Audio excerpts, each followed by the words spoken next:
Takwa, orangnya disebut taqi kalau satu orang. Ya, taqi. Ada orang namanya Ma'ul, misalnya Ma'ul at-taqi, ya, Ma'ul sedang berusaha jadi takwa. Ya. Kalau jamak ini berubah jadi muttaqun, ittaqa yattaqi. Ittaqi ittaqa orang yang berusaha menjadi takwa. Yattaqi muttaqun orang-orang yang takwa. Kalau dijarkan muttaqin atau nasabkan muttaqin, ya. Muttaqun orang-orang yang berusaha meningkatkan takwa, ya. Kalau dinasabkan dijadikan objek jadi muttaqin. Ya. Orang-orang yang berusaha meningkatkan takwa. Perhatikan korelasinya kembali ke Al-Baqarah ayat 2 sampai 5. Dzalikal kitabu la raiba fi hudal lil muttaqin. Ya. Isi Al-Quran jangan pernah diragukan kandungannya, memberi petunjuk pada orang-orang yang berusaha meningkatkan takwanya. Bagaimana dia bisa meningkatkan takwa itu? Ya, kan kesini kan? Semakin kau tingkatkan takwa, takwa akan menutup sifat burukmu, kan? Fujurnya hilang, kan?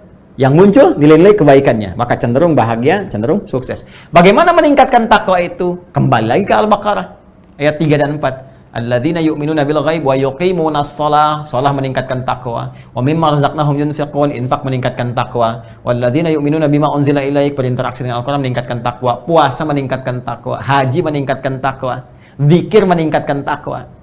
Karena itu ketika orang salat, ya diminta oleh Allah menunaikan salat, sebetulnya maaf, kewajiban yang melekat pada salat bukan sekedar ingin menuntut kita hanya mengerjakan sebagai ritual, bukan.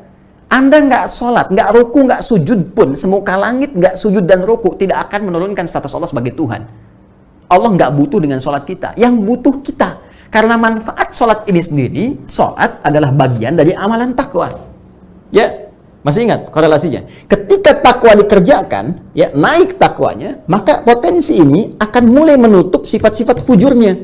Fujur ini kan kumpulan nilai-nilai yang tadi, yang negatif tadi. Ya, yang cenderung membawa pada nilai-nilai keburukan.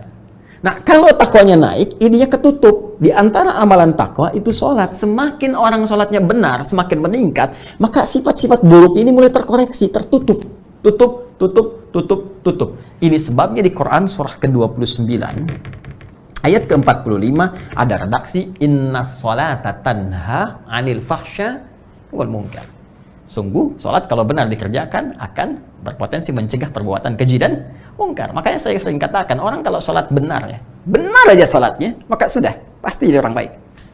Itulah sebabnya dalam Islam, dari sejak anak dini itu yang dituntut sholatnya. Kalau sholatnya sudah benar, dewasanya pasti jadi orang baik. Demi Allah saya katakan, orang benar sholat aja, nggak mungkin korupsi. Saya lagi, jari tahiyat, nggak akan pernah dipakai maksiat. Ya, nggak ada pelaku kriminal, kalau sholatnya benar. Karena akan tercegah, di hatinya itu ada dorongan kuat untuk mencegah. Jangan lakukan, itu nggak benar. Ya, semakin berkurang, makanya pelaku maksiat tuh, demi Allah saya katakan, mustahil sholatnya benar. Kalaupun ada orang sholat bermaksiat, mustahil benar tuh, pasti bermasalah. Kalau orang benar tuh udah kelihatan auranya lain, beda.